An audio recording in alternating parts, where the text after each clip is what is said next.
Stunning now and then photo history of Seattle's changing landscape and growth over the last century. That is next. Welcome back, everybody. From horses and wagons to streets filled with pedestrians on cell phones, Seattle has changed radically over the last 150 years. The coffee table book Seattle Now and Then, the historic 100, offers up 100 of the most compelling columns written over the last 37 years by historian Paul Dorpat for the Seattle Times Sunday magazine. The columns contrast scenes from generations ago with images of today. It is fascinating, and we're joined by Seattle Now and Then co-author and photographer Sherrard. It's so good to talk to you. Great to be here. I love this stuff. I love seeing how things have changed in that familiar place that you know, but what it looked like for people who lived so long ago. How did you come up with the idea, and how hard was it to come up with all of the stories and images to make it work? Well, you know, Paul has been doing this column for almost 40 years, and 1,800 of them have appeared in the Seattle paper. It's a lot of work. His original impulse was he just got roped into doing a history of the Merchants Cafe downtown Seattle. And then the Seattle Times approached him and said, why don't you start doing a weekly column in the Sunday paper? And he's never looked back. And the first one was, I think we just showed it was from January 17th, 1982. And it's been weekly ever since. It's amazing stuff, and it gives us the sort of insight that you can't really get just from reading the history to see the photos, and to appreciate life for people. The pictures and the stories are really fascinating, and you've chosen some favorites for us, so I want to prompt you and then have you tell us about them. The loss on one building saves Pike Place, good grief. Well, it starts with the Seattle fire. And so we're looking now at one of the few pictures taken of the fire itself, looking down First and Spring. How long ago? This is 1889, and we know it's June 6th, and you can see a crowd of Seattleites gathering to watch the fire. And there's within a day, we will have lost 30 downtown blocks of Seattle. And all the buildings in this picture, 30 blocks.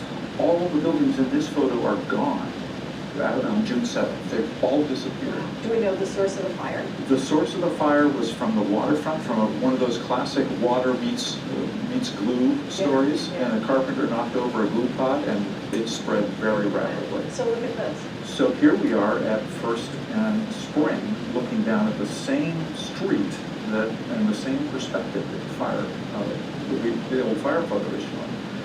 And if we move on to the next one, we now look at this is 1908, and after the fire, this is what was built up. Suddenly, we decided to start building in brick and stone and using mortar, and it was more impermeable. It didn't burn quite so easily. There it is today, and if you look at the bottom, right below the Smith Tower, you see our famous sinking ship garage, which replaced the hotel that was in the previous photo.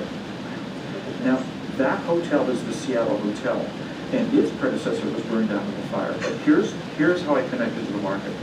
The Seattle Hotel, when it was torn down around 1960, was such a scandal that the famous Victor Steinbrook actually started a movement, and thousands of Seattleites joined him in protesting the loss of this hotel. And when the market, but they couldn't save it, when the market was threatened in the late 60s, they were going to tear down the Pike Place market and replace it with condos and garages.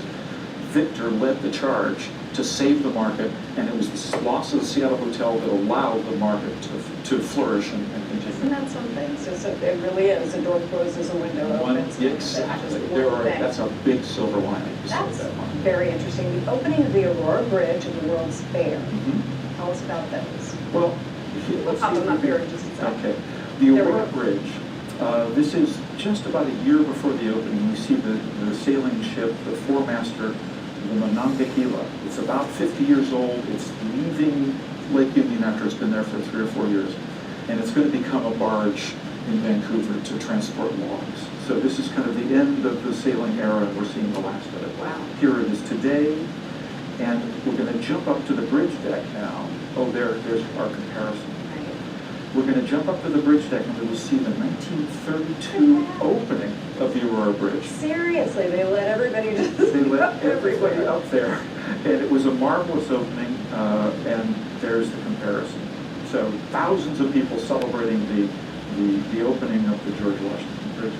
Now, here we're going to jump really quickly to a young Paula doll, who at the age of 6 was the 9 millionth visitor to the Seattle World's Fair. And on the left, Oh, my you can goodness. see her proud parents. And on the right, the big dog they gave her.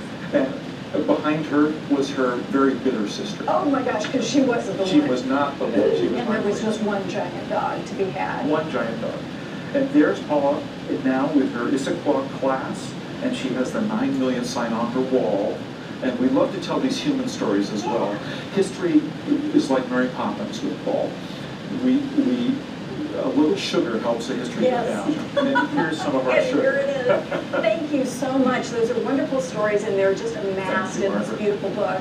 Paul and Jean will be chatting about their book, Seattle Now and Then, on Saturday, December 22nd at the University Bookstore in Seattle from 3 to 6 p.m. Please go and just look at this thing, buy it, give it as a gift. More New Day after this. Thank you so much. Those are great stories.